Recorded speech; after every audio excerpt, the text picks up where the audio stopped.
Awesome. Thank you so much. I'm excited to be back. I really enjoyed last year, and so I wanted to repeat the experience. For those who were here last year or saw the video, you could see that perhaps I take a bit of a different slant when it comes to skepticism because, while I have a real big interest in science, I'm not so much of a science guy. I never actually took the science classes. I went with math in high school, but I enjoy asking questions and challenging ideas, but mostly I enjoy challenging my own thoughts and ideas and beliefs and perceptions in my own mind, because I know that at any point in time that what I'm thinking is probably wrong, or at least there's an element of there that's incorrect. And so if I can investigate that and challenge it, that maybe I can get closer to the truth and to a truth that would help me the best. So today I have a bit of a different talk. Last year I talked about challenging ourselves as far as finding out what's possible versus impossible for ourselves. And so now I want to focus out onto our perception as far as the community around us and what's possible when we can work with them. So it's a little bit of a story. So finding goodness, how a simple idea can bring together a community. So I have some goals here then. Make sure the cursor is in the right place. Okay, goals. First of all, I wanted to explain my quest. So basically how I got to the point I am here and some of the backstory. Also share what humanism means to me. Now I say humanism here because that's sort of what I identify most with. And I believe that part of humanism, a big part of it, is skepticism as well, and I'll explain that. Also to experience sort of the adventure that I had, and so you can share on that experience a little bit with me, as well as perhaps inspire some action here as well. So if the time that I spend here with you perhaps gets you thinking about some ideas about maybe action that you can take that will make this world a better place, and this will definitely be a very worthwhile experience here for myself and hopefully for you too. So I wanted to get into, here's a picture of me and my family here. It's our family shot from a couple of years ago. But you see, all of us are busy, right? We're all busy. And I think everyone, even if you don't have a family, you don't have kids, we can say that we're busy. But you get even more busy when you have kids. So I have 2 kids, they keep me busy all the time. My profession as well, I'm a speaker and entertainer, but once I started having kids at that same point in time, that was when I started to build up a business. I quit my job, have all these sort of uncertainties, and now I have to build a business. Again, busy, busy, busy. And what else am I busy with? I love running, so I've been getting more and more into ultra marathon races.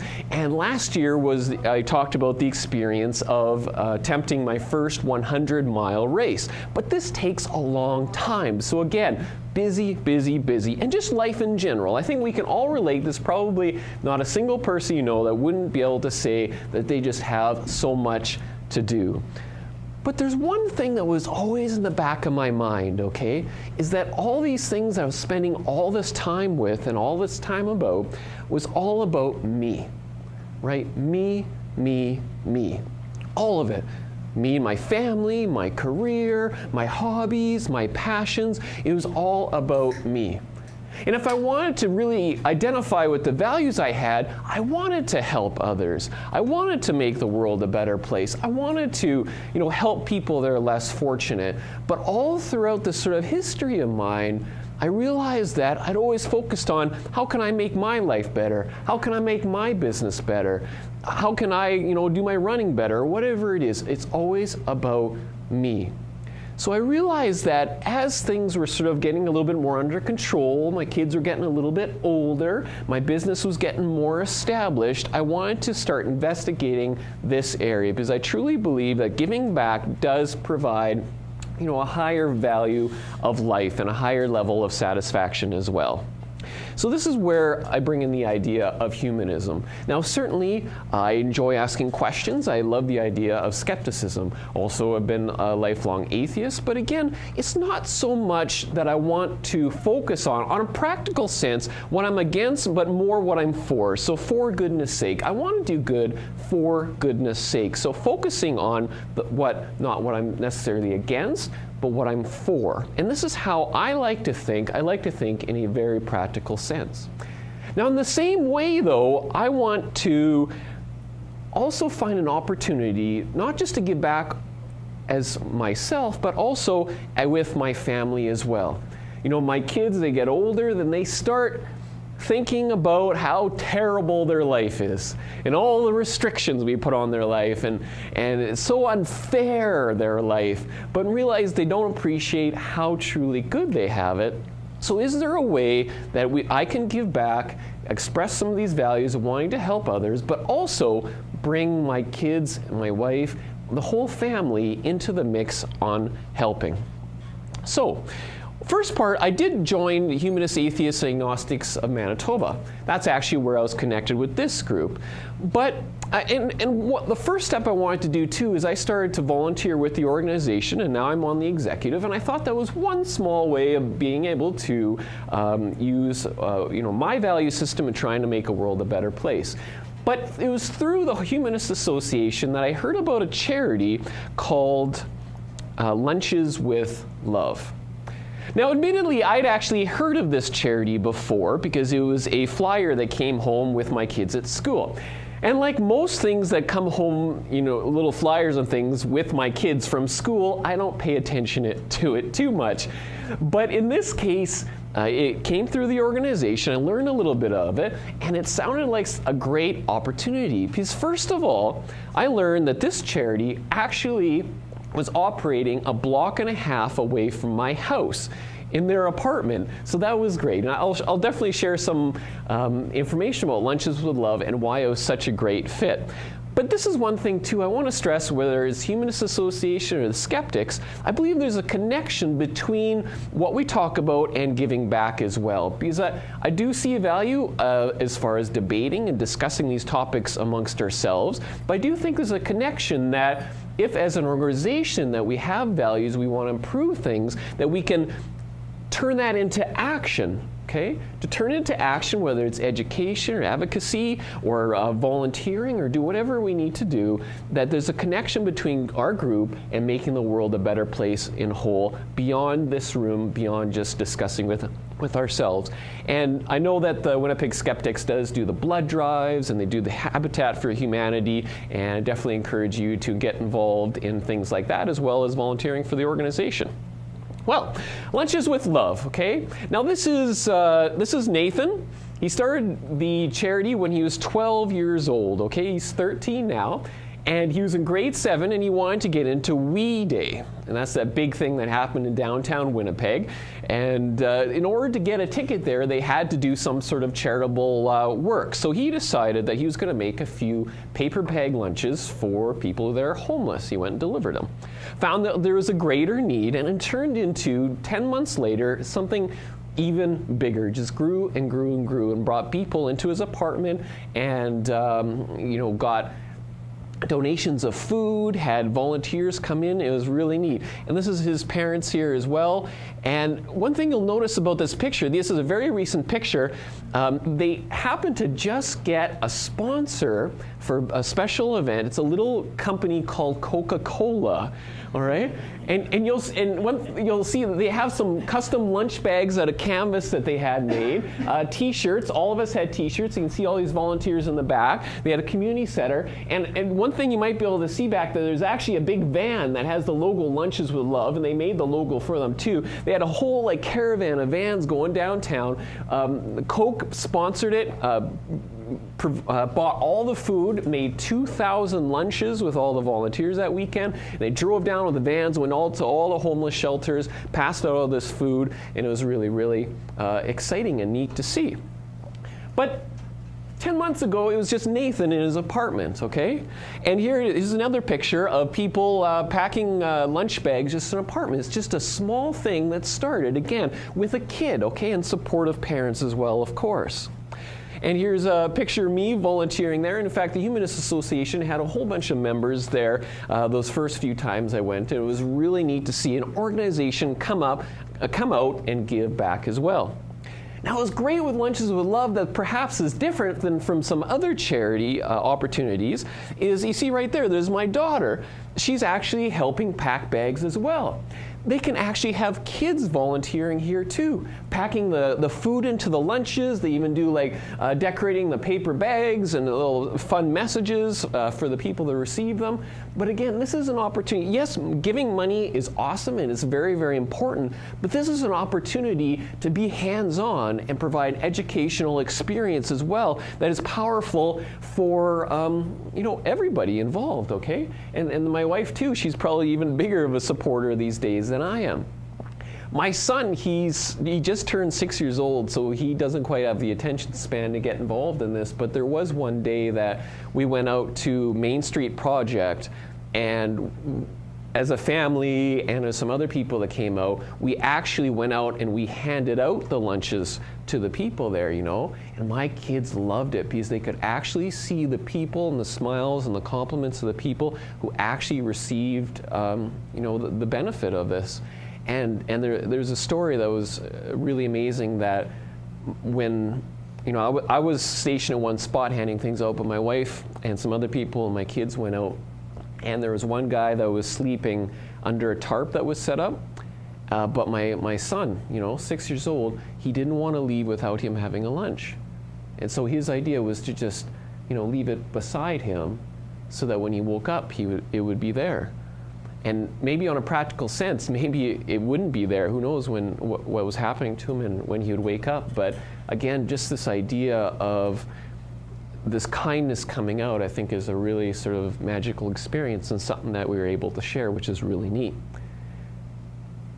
But this is where some of this questioning comes in, okay? I'm always questioning my thoughts, and I want to know, is there a way to do more? Okay? Because there's a limit to how much food donation or money donation I can give. There's a limit. There's a limit to how much time I can spend. Because I'm busy, we're all busy. There's a limit. So how could I do more? Okay? Because I'm busy, just like everyone else. But what am I busy doing? Like here's a picture of I did a race. It was called Active Epica. It was a 130-kilometer winter race. Went from St. Malo, Manitoba to the Forks and kind of zigzagged its way up on some roads and paths and things like that. But that took a lot of training, okay? And it took a lot of time. So this is what I'm spending my time doing. Again, it's all about me.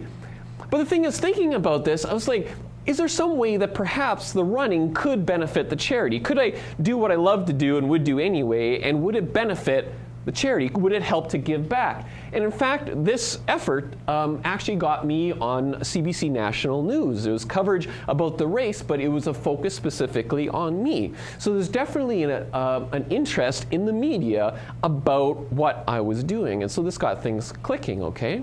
Because I do think that all of us have a specific talent. Maybe it's with money, maybe it's communication, myself with running, or whatever it is you do. We all have a specific talent and a way that we can contribute that perhaps is more than just donating, but a way that we can get maximum benefit as far as helping others. So again, this is just thinking about this.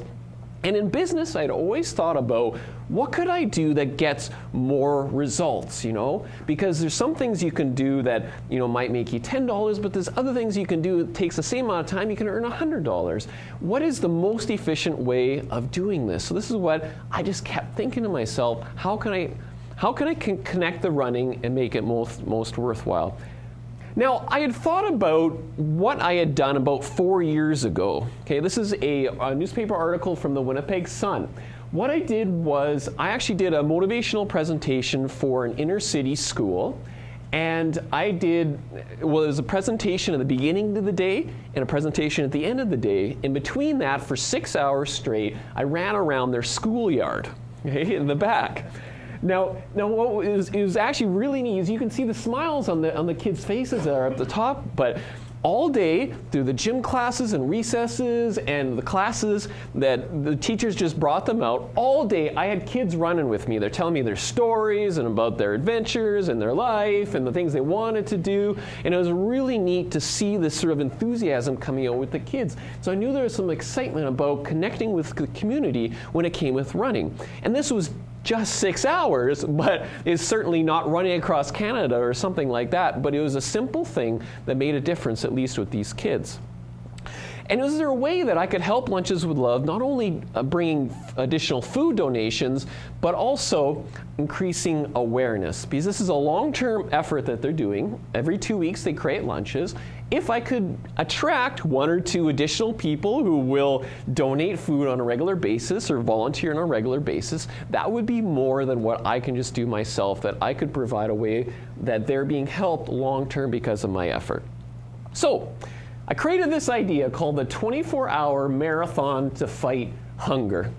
I went into Fiverr.com, had someone create a snazzy logo for me, and I knew from experience that you just can't approach someone with this sort of vague idea in your head and ask them to accept it. You really had to come up with a real concrete example of what you wanted to do. So I created a logo and everything, and this was my idea.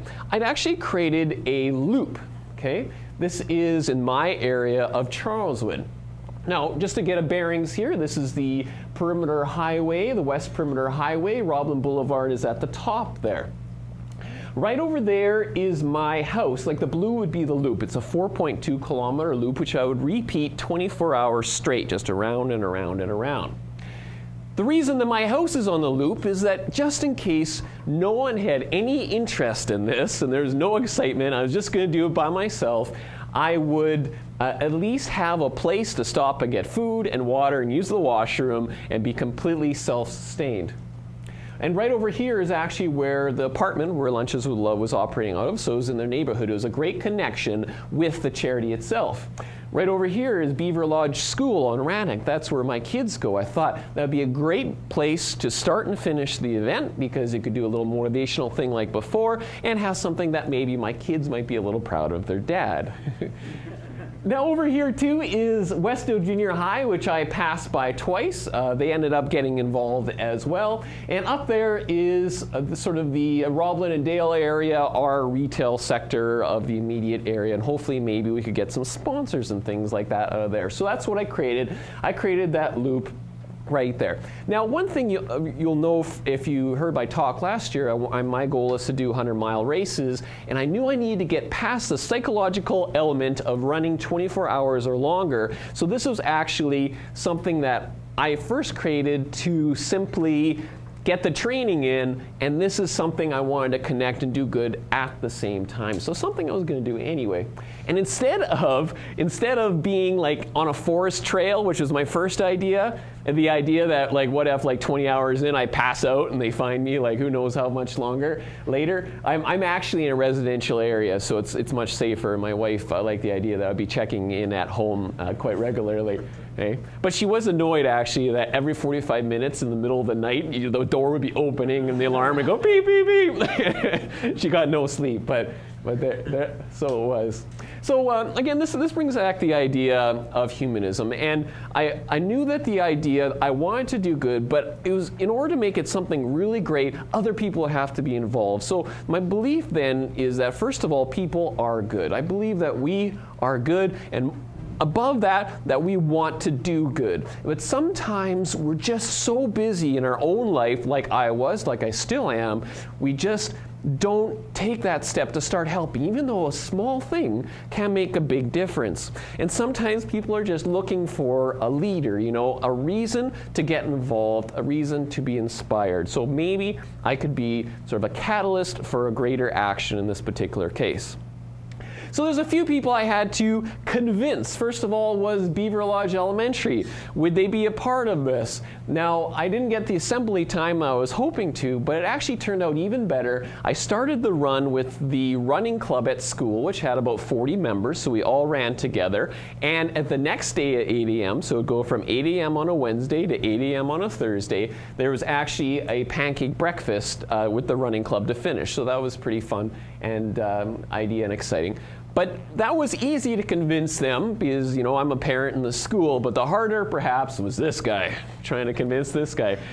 But that's Nathan. But of course I sent an email to his mom, Elsie, And I was kind of nervous, so I put together a big proposal, because here's just some guy that volunteered a couple of times. I want to run 24 hours, and I kind of want to help him. It sounds kind of weird. So I put together a whole proposal on all my ideas and what we could do, and some media I've got in the past, and why I want to do this and all that. And luckily, and even though she did admit that she did a little checking around online just to make sure I was on the up and up, she liked what she saw, and they were in and excited, so that was fun. We were approved. So no matter what happened from that point on, we were ahead. It was going to be something. So what was really exciting, as soon as this idea started to spread, people like these sort of values, whether they call it humanism or not, this idea that people are good, people started to want to come in. They wanted to help. They saw a good thing happening, so it was a way to inspire people. So first of all, Beaver Lodge Elementary, they did food drives for us. Okay, so they did toonies for tuna, they called it. So kids would bring in toonies, and the school would use that money to go and buy large cans of tuna, and tuna sandwiches is one of their sort of staples. Also, Westdale Junior High, which was on that map as well, they got their leadership class students to do a food drive as well. And then a friend of mine who I run with sometimes is a teacher at Toulon Collegiate, and now Toulon Collegiate was getting their students to do a food drive as well. So we already had 3 student bodies learning about the cause, learning about the charity, and actively participating in providing food. So that was really, really exciting. Now, Extra Foods is a store, grocery store that's in our area, and with them just hearing about it, we never approached them. They came in and they decided they were going to donate food, so they donated a lot of food to the cause. And also, Park West Inn, which is close to Roblin and Dale, it's not quite. They actually own the property beside it, which used to be a gas station, which is still empty. But that corner spot where there's a parking lot there too. They told us that we could set up a donation stand there, sort of a central stand for the community to collect food and money donations at that corner there. So again, this is just someone who came to us, and not only would they give us the spot, they actually gave us a table to use. They gave us a tent canopy, and they even brought canned drinks, and a big tub of ice for the volunteers too. It was really fantastic of these people coming together. Now, another thing here too, someone pointed this out to me. Tensorbrand, part of 3M Canada, was holding a contest. If you were doing a physical activity in the name of charity or raising money or whatever, you could enter, and people would vote for you, and if you're the highest votes, you would win, and they would also take in consideration that your passion for the cause and things like that. But this was really fun too, because throughout Facebook, through Lunches with Love fans and my friends, and even people in this room here too, started voting. So we had literally hundreds and hundreds and hundreds of people helping out by voting for the cause, and I actually won the 3rd round there, the contest that I was in, which got $2,000 for Lunches with Love, which go directly to them. So I was named one of their heroes, and so this is the closest I've ever come to being a sponsored athlete. Thanks. No, one thing I wanted to point out is that the other 2 people that won the contest before me, like the earlier rounds, round 1 is a guy that biked across Canada. Okay, round 2 is a guy who ran across Canada, and round 3 is me who just ran around Charleswood. Okay? But it kind of gives you the idea that sometimes you don't have to do the biggest or the best or the grandest. Sometimes it just takes something it can be something smaller, and that small things can inspire too if you have the right story. So with media then, this is the big part. Lunches with Love wanted more volunteers, more people to donate. So their big thing is, yeah, we could get some more media. But media was great. But my goal was just to get 2 articles. Remember that run from 4 years ago, I had 1 article, so I wanted to get at least 2. But it actually worked out really well. Media just came out, they loved the story, okay? I was in the Winnipeg Free Press twice, once before the event and once after the event. I was in the Winnipeg Sun twice, once before, once after. The CanStar Metro, which is our community newspaper, I think I was in there about 4 times, many appearances in there. I was on TV news. I was breakfast television, City TV news. I was on CTV news. I was on Global News. They just came covering out. CBC was out there as well. They were doing interview. I never saw the coverage. Maybe it didn't show. Maybe it did. I don't know. But they were out there as well. It was really neat, kind of running along. And then I had these vans like leapfrogging me. Like they would go up a few blocks and they would set up their camera and watch me run by. And then they would drive and set up a few more blocks and just, I don't know if it's a slow news day or whatever, but that's what all they're doing is taking these shots. And also Ace Burpee from Virgin Radio, the morning show, he came out, actually ran with me for an hour the second day in the morning. And so they talked about me for a few times before the event. All morning they're talking about me. When he got back, they were talking about the event too, and talking about how all the people are honking and waving and all the signs and stuff, and I'll tell you about all that. But that was really fun. If anyone wants to see any of that, I have all the video, all the news coverage, the radio stuff. It's all on my website. Just Google me or the 24-hour marathon, and it's up there. So. And I wanted to make sure to connect with the kids in the neighborhood too and get people involved. This is actually members of the Westdale Junior High marathon team, and this is my son in his car chasing after them and their friend. But that was us. And then also this is before and after running with the students at Beaver Lodge Elementary School too. And one thing I should point out is the smiles on their faces, you know. And sometimes the people just need a reason to get excited and doing a good thing, you know. It doesn't have to be boring volunteering. It can be a real fun, exciting experience. And I was really glad that it turned out to be that for them. And I believe this was Nathan's cousin. He came out and ran with me, but it was sort of an illustration where I actually had people randomly just coming and running with me, okay? After the news, like around the lunch or the supper time news, I had people outside their door. Hey, I just saw you on the news. And there was actually one time where I was running and these 2 kids had just saw me on the news. I say kids, they're probably about 13 years old, 14 years old. They just saw me on the news and they're so excited that they ran out of their house to come run with me. But they came out so fast that they never actually bothered putting their shoes on. Okay? So they're running beside me in their sock feet, taking pictures with their cell phones. They think this is going to be so awesome. I ended up getting them to, I said, I'll be back in about 40 minutes. You can run with me. So go back, get your shoes. And so they did, and they ran with me a loop. And it was really neat to see how excited they were. But again, it was something that was connecting with the community, I think it was more meaningful than just something maybe they hear about but don't quite truly understand. Now this is my son. He was making a sign. It was really neat in that this is an initiative started by Beaver Lodge Care for Kids, where my son was attending that year. And so he's making a sign, and this is actually it in my yard, because I was on the route. And so the kids made a whole ton of signs, and the daycare directors and the staff, they put them in a wagon and walked around the whole loop with all these little kids, 5 years old or whatever, and they're popping up all these signs. So the day before they had all these signs, and what was magical too was not only were those signs on the route, but other people clued in, and throughout the day more and more people popped up signs in their yards or whatever and put like sidewalk chalk messages and stuff like that.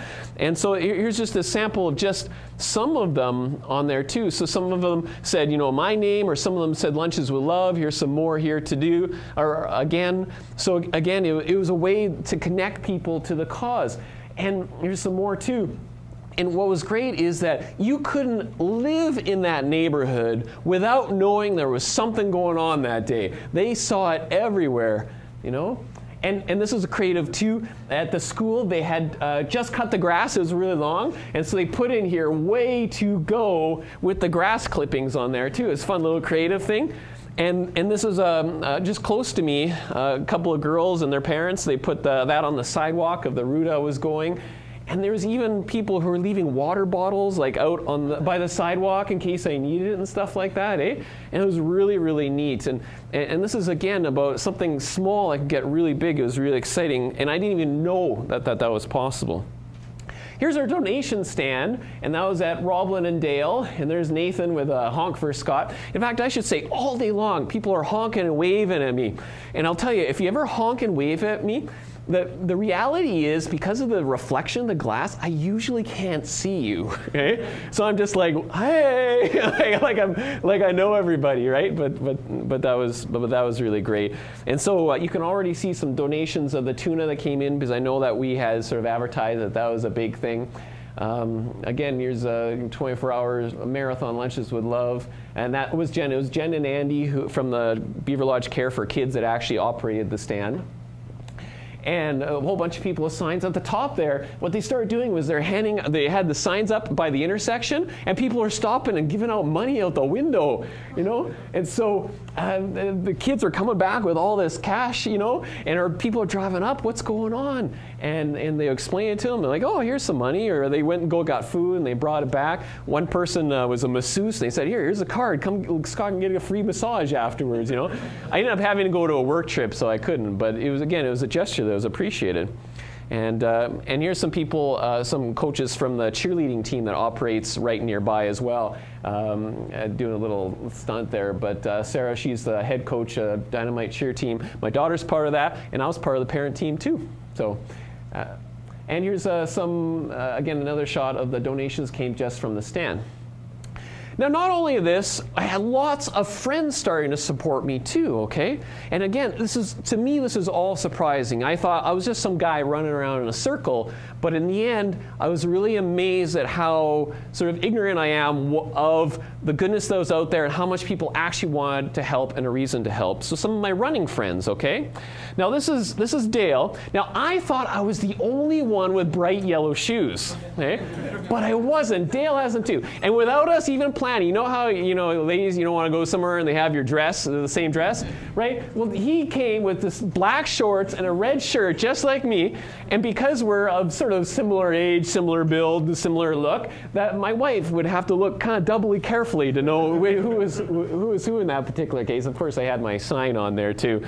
But Dale, he was coming out and running. This was amazing in that, other than maybe 4 hours, the 24 hours in the beginning, the first morning, the rest of the day, I had someone running, one or multiple people running with me the entire time. Didn't matter if it was midnight, 2 a.m., 4 a.m., 6 a.m., there's always someone with me the whole way. This is my friend Bob. I call him Barefoot Bob because he runs barefoot. And he ran with me for 6 hours that afternoon, and then he was at the stand later on that day. Here's some more friends of mine. There's Dale again. Melissa and David are on the outside. They're great 100-mile runners. And one thing, I don't know if you noticed, that myself and Melissa have a little fairy wand. They're little glow stick fairy wands, because I think David bought just about every glow stick there was at whatever dollar store he went to, because we had necklaces on. Melissa had, glow sticks all over her, and then David had somehow planted glow sticks the whole course around. So it could be on the grass or in the back bumpers or on shrubs, but I swear the whole way it was all with glow sticks. And even my dad says, yeah, I woke up the next morning, there's glow sticks in my yard. I couldn't figure out what was going on. So there must have been a few people who are thinking the same thing in that case. But yeah, and here's the next morning. They put up just a regular red streamer as a finish tape or whatever. That was really cool. We had a whole bunch of students from Beaver Lodge, again, coming out, and teachers and parents and all that. And that was really exciting and fun. I'm holding a GoPro camera. Tensor gave me a GoPro camera, so I did kind of I put together an 8-minute sort of video blog of the experience that's online on my website as well. But in the end, which is really great about this is no one cared, no one ever asked, how far were you going to go? Because this wasn't about sort of athletic achievement so much as just being out there, putting in the time. But it was a personal challenge to me, and I tracked 151.5 kilometers. So yeah, it was just under 100 miles, but 151.5 kilometers, 24 hours, which by that time was the longest I'd ever run in both distance and time up to that point, and still up to now. Anyway, so here's some results then. In addition to the media and the community engagement, which are both huge and are still paying dividends to the charity, Got $2,000 from Tensor, plus over $1,100 in cash and gift cards provided at that stand. 485 cans of tuna, 15 dozen eggs, 6 large jars of mayonnaise, 910 paper bags, and from all the food drives, literally hundreds of granola bars, fruit cups, pudding cups, snacks, and many loaves of bread. So able to make lots of lunches out of that. In fact, the $2,000 they just received about a week ago, and so now we're seeing the fruits of that as well. Now, it was really exciting just to cap this off. This is Myrna Dreger, the MLA for Charleswood. She actually came out to the stand to support the effort as well. And it was only about, I think, 2 or 3 weeks ago, she did a private member statement in the legislature and talking about the efforts of Lunches with Love and most specifically about the 24-hour marathon that was happening in Charleswood. And at the end, all the MLAs, including the Premier, did a standing ovation, and we were there, and it was so awesome in the end to see sort of how this affected people and how it was being recognized, and that was really a proud moment right there as well.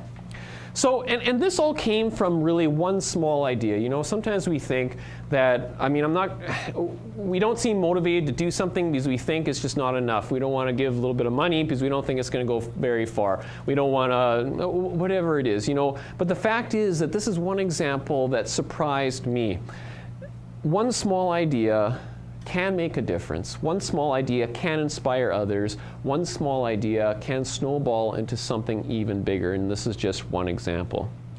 So this comes to the question then, and this is where sort of my element when it comes to skepticism. I like to question. I like to question myself, and I encourage you to question yourself on this here too. What can you do? Get your mind going on that. What can you do? What talents do you have? What passions do you have? What could you do? Whether it's activism, education, donations, volunteerism, what could you do? Or just helping the person down the street, what can you do that would make a difference? Because if Nathan can just, like a kid, 12-year-old, can just start making some lunches and turns into something big, or me, I just ran around in a circle, turned into something big, ultimately something that you can do can make a big difference too. And ultimately, it's just the idea now of what can you do? Well, whatever it is, to do it today. So thank you very much.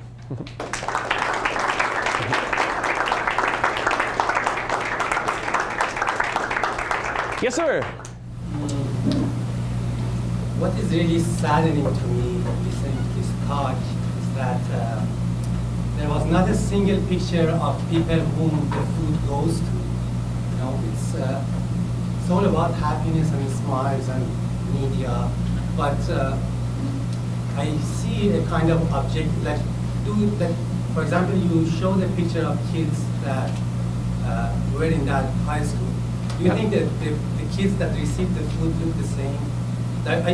If I were you, I would run in the neighborhood and get the food, not in the rich neighborhood with happy, smiley, rich families. That I don't see any intimacy with the actual suffering, with the problem. And I think it's very problematic. And like in a bigger picture, what I see in this is that rich countries like the U.S. who want to help people and go bomb them with for humanitarian aid. You know, I see the same distance here. It's the same city. People in the same city get the food, but there is no connection. It's like two different worlds. All right. Well, I can say a few things on that.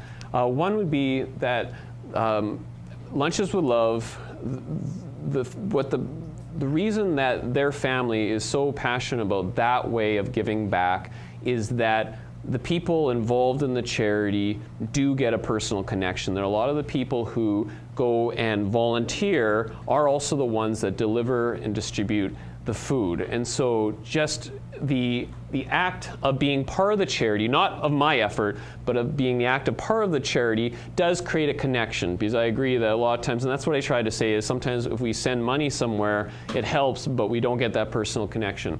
But when it came to what I was doing, okay, I can only do so much, and what I chose to do is try to see, in order to create the story in this particular case, the story that would attract the interest, that would attract people in the community to get involved, attract the media, is connecting it to an area, a specific area, my neighborhood, okay? Trying to bring people together in my neighborhood and the schools and the kids, and trying to bring them together to help a particular cause.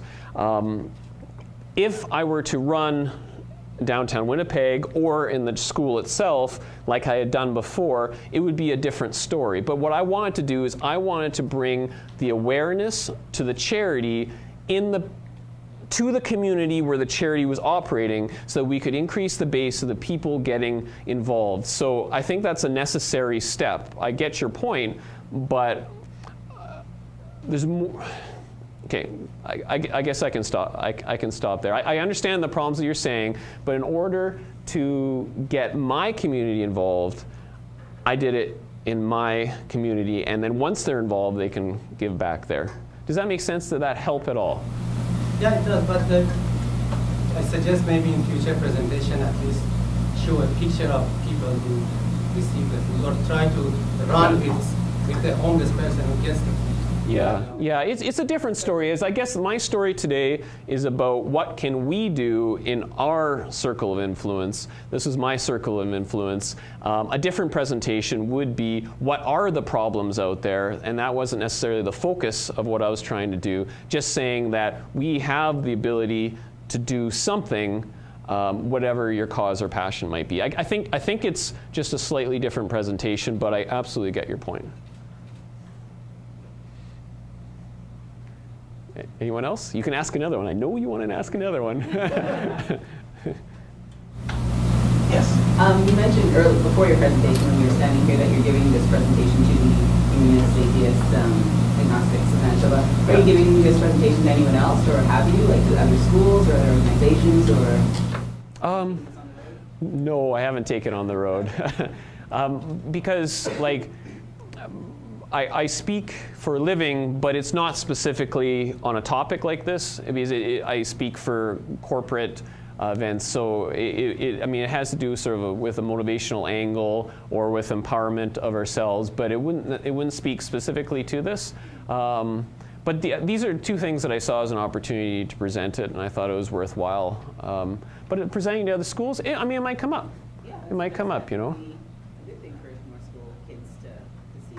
Now Nathan actually does really good at presenting, even though he's like 13. He's done a lot of presentations now where he will actually talk about not only what he does, but what you're talking about is what the actual need is as well. So he does a good presentation on that, and he calls it the power of one, which is sort of a similar idea too. But that's another thing, you know, the idea that it's a kid that started this is a great story too, that's attracted a lot of interest. As well. A lot of it's about the story, you know, getting awareness for anything is about the story. And I tell people this sometimes, I could go run across Canada, but I don't think I would get as much media interest as I did for this. Because once in a while you see clips of, oh, so-and-so's biking across Canada, so-and-so's, you know, walking up from north or whatever, and they're such amazing accomplishments, more amazing than what I just did, but so often they don't get the coverage that they deserve, you know.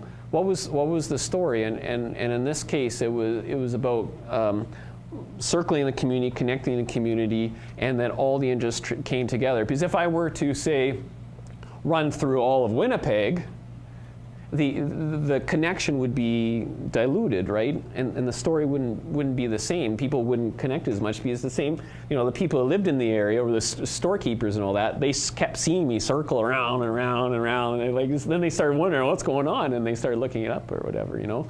But well, that's a good point. It could be done. Hey, yeah. I guess I just like your advice on determining what's achievable personally, because I'm very, listening to you, I'm very motivated. I'm ready to go solve world hunger. You know, like we said, the baloney meter. If I walked up to you and said, I'm going to solve world hunger because that's what I can do today, my bologna meter would go off. So this was achievable for you in your situation. What would be your advice to someone who's looking to pick something achievable for them today? Because we don't all, I can't run 24 hours, nor am I 13.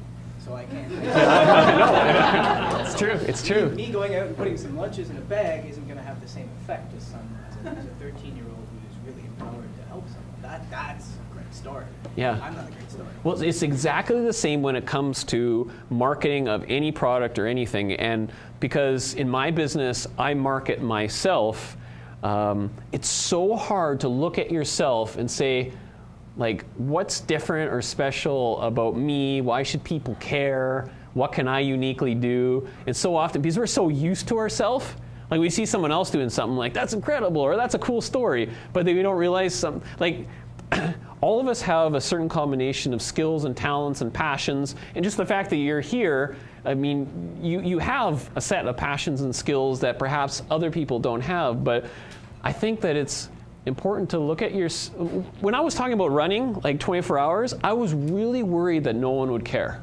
Like I was really worried that no one would care because it's just me running. Who cares about, so it was hard for me to appreciate as well. But I guess we need to look at ourselves and say, what am I passionate about? What am I good at? And how could this help?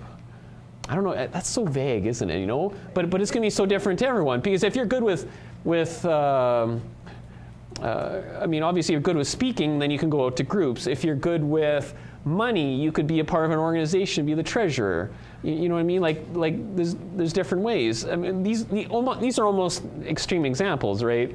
But similarly, like what you're speaking to, there was another group that were inspired by Lunches with Love, and they started doing the same thing, but they didn't quite have the same support that was built around them. And I think some of that had to do with the story there as well. So yeah, we can't pretend to be someone else.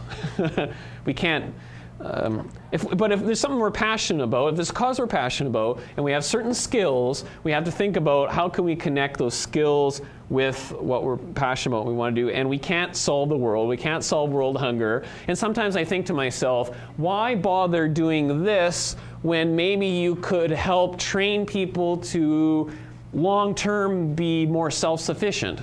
But I don't know how to do that. So right now, if I can help people today, that's better than nothing, I think, right? Like I think something is better than nothing personally.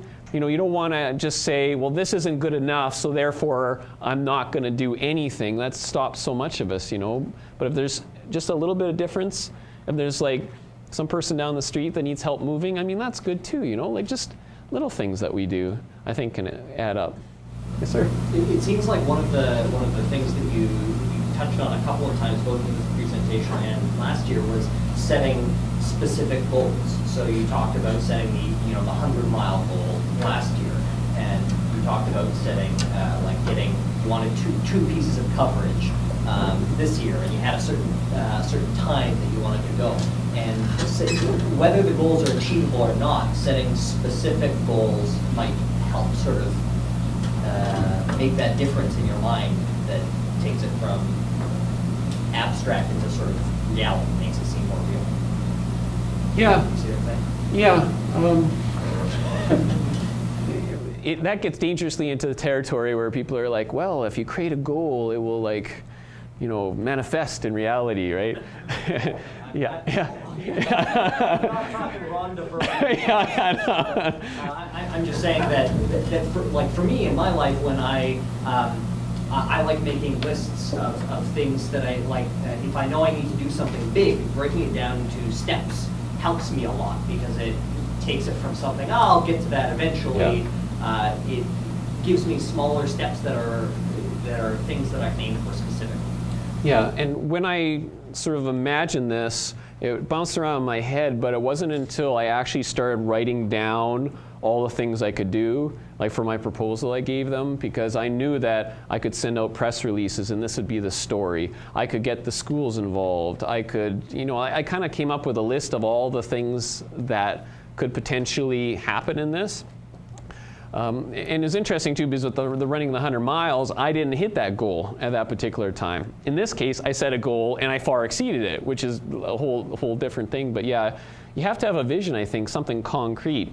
Because if you're just going to say that, I don't know, you want to help, so how are you going to do it? And to write it down, yeah, specifically, and some sort of action steps to do. And it could be just, being involved with the Habitat Humanity the one day, or, that they do it here and all that. It could be small things like that too. Yeah? I think this is a great story. What Nathan's done is great. I really appreciate that. I like running. I understand that as an interest as well. Is there a butt coming? Yeah. Okay, yeah. I don't understand the connection between the two.